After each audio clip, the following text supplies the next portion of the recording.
www.jamiamadiniyajadid.org. WhatsApp group number +92 333 424 9302.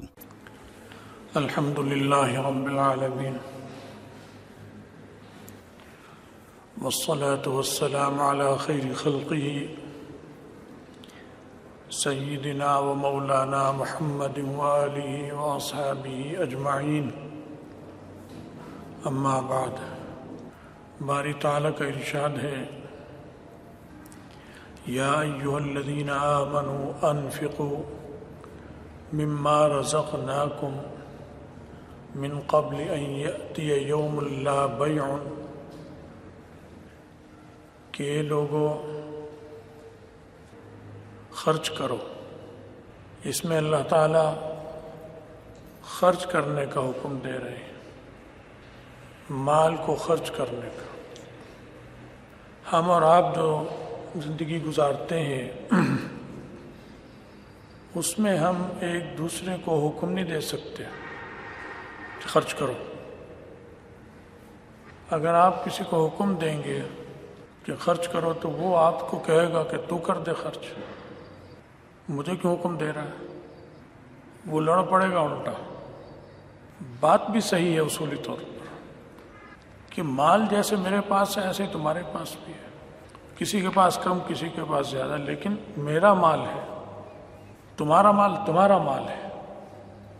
تو میں کون ہوتا ہوں کہ تمہارے مال میں تمہیں کہوں خرچ کرو، اور تم کون ہوتے ہو کہ میرے مال میں مجھ سے کہو کہ خرچ کرو. تو اصولی طور پر بات صحیح ہے کہ ہم کسی کو یہ نہیں کہہ سکتے خرچ کرو. خود کرو، دوسرے کی مرضی ہے کرے نہ کرے. لیکن یہاں پر ہمارا جو یہ دستور ہے، اس دستور سے ہٹ کر آئے تو ایک بات آئی ہے جس میں مومنین سے خطاب کیا کہ خرچ کرو. لیکن یہ جو خطاب ہے مومنین سے، یہ لوگ آپس میں نہیں کر رہے، یہ اللہ تعالیٰ کہہ رہے. گویا قرآن کا اسلوب جو ہے وہ یہ بتا رہا ہے کہ تمہارا تو ہے ہی کچھ نہیں، میرا ہے. جب وہ میرا ہے تو میں حکم دے سکتا ہوں کرو نہ کرو. تو اس کی ضرورت ہی نہیں محسوس کی قرآن نے کہ پہلے یہ بتائے کہ یہ مال چونکہ میرا ہے تمہارا نہیں ہے، اس لیے میں کہہ رہا ہوں. کیونکہ عقل سے اگر تھوڑی سی عقل والا بھی اس عقل سے سوچے گا، کام لے گا، تو اسے پتہ چلے گا کہ یہ پرسوں تو تھا نہیں میرے پاس مال، کل آیا ہے. تو اس کا مطلب ہے میرا نہیں ہے، کہیں اور سے آیا ہے. پرسوں نہیں تھا میرے پاس اور کل آیا ہے، اور آج پھر یہ جا رہا ہے فلاں چیز میں جس میں بھی میں اپنی مرضی سے کر رہا ہوں، لیکن کر رہا ہوں اسے خرچ، یہ ہے ہی نہیں. تو یہ مجھ سے نکل کر پھر کسی اور کے پاس جا رہا ہے. جس کے پاس جا رہا ہے اس کے پاس اس سے پہلے نہیں تھا، اس کے پاس آ گیا. تو ہر وقت کا یہ جو عمل اور اس مال کی چال بتا رہی ہے کہ تمہارا نہیں ہے. جب یہ تمہارا نہیں ہے تو پھر کس کا ہے؟ آپ کا بھی نہیں، میرا بھی نہیں، پھر کس کا ہے؟ یہ اس کا ہے جس کے آپ ہیں، یہ اس کا ہے جس کا میں ہوں. وہ کون ہے؟ وہ آپ کا باپ ہے، آپ کا دادا ہے، نانا ہے، نانی ہے؟ نہیں. آپ اس کے ہیں جس کا آپ کا باپ اور دادا ہے اور جس کے آپ کے نانا اور نانی ہے، وہ ہے اللہ تعالیٰ. تو جب آپ اور میں اس کے ہیں تو ہمارے پاس مال ہمارا کیسے ہو سکتا ہے اور آپ کا کیسے ہو سکتا ہے؟ وہ ہمارا ہے ہی نہیں. جیسے وہ جب چاہے ہماری جان لے لیتا ہے، اللہ تعالیٰ لیتا ہے نہیں لیتا؟ بیٹھے بیٹھے جوان کی، بوڑھے کی، راستے میں، گھر میں، سفر میں جان لے لیتا ہے، پتہ نہیں چلتا لمحہ. ایسے ہی وہ اگر چاہتا تو مال بھی اسی طرح لے لیا کرتا. ابھی آپ کی جیب میں ہے، آپ دیکھ رہے ہیں کہ جیب میں نہیں ہے، ختم. کہاں گیا؟ چلا گیا، اللہ لے گیا. جیسے جان کے لیے ہم کہتے ہیں، ایسے ہی کہا کرتے ہیں کہ کہاں گئی اس کی جان؟ یہ ابھی تھا، بس اللہ کا حکم، یہی کہا کرتے ہیں. اللہ نے مہربانی کی ہم پر، ہم کمزور ہیں. یہ صدمہ، یہ مشکل ہم نہیں جھیل سکتے تھے. پھر جو ایک دستور اور نظام اس کائنات کے چلانے کا اس نے بنایا، اس کا حصہ یہ بھی بنا دیا کہ یہ سمجھے کہ یہ خرچ کر رہا ہے، تم خرچ کر رہے ہو، کیونکہ مکلف بنانا ہے قیامت کے دن، یہ جنت اور یہ جہنم، ادھر بھی جانا ہے ادھر بھی جانا ہے، ادھر اور جانے آنے کے لیے اگر مال بھی اسی طرح لے لیا کرتے اللہ تعالیٰ اور اسی طرح دے دیا کرتے جس طرح جان لیتے ہیں اور جان دیتے ہیں، تو پھر قیامت کے دن سوال جواب نہ ہوتا، مال کہاں خرچ کیا، کہاں سے کمایا اور کہاں خرچ کیا، کیونکہ یہ سوال ہونا ہے، یہ آزمائش ہے، دنیا آزمائش ہے۔ اس لیے ظاہراً ایسا کر دیا اور ایسا ہو گیا کہ ہمیں یوں لگتا ہے یہ میرا مال ہے، آپ کو یوں لگتا ہے کہ یہ آپ کا مال ہے، حالانکہ ہے نہیں۔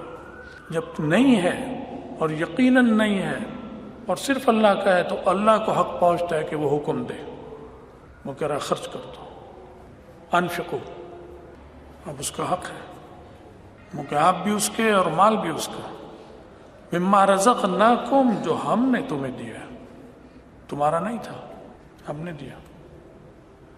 من قبل ان یأتی یوم لا بیع فیہ ولا خلہ ولا شفاعہ، وہ دن آنے والا ہے جو امتحان لوں گا میں، امتحان کے لیے میں نے یہ مال تمہیں ایسے کہہ دیا کہ یہ چلو تمہارا ہے۔ اب تم اگر سمجھدار بچے ہو، جیسے ماں باپ کو اولاد کو دیتے ہیں، کہتے ہیں تیرا ہے، سعادت مند باپ اولاد کہتی نہیں ابا جان آپ کا ہی ہے، میرا نہیں ہے، جو آپ کے پاس ہے وہ بھی آپ کا، جو میرے پاس ہے وہ بھی آپ کا۔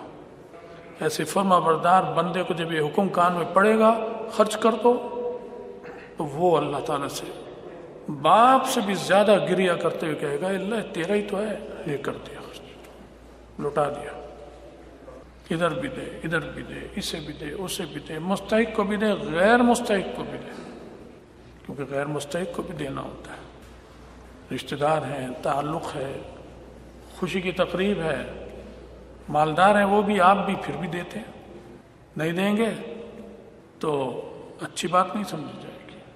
خوشی کے موقع پہ لینا دینا پھر بھی ہوتا ہے، مالداروں میں بھی ہوتا ہے، حالانکہ نہ وہ محتاج نہ یہ محتاج، لیکن کرتے۔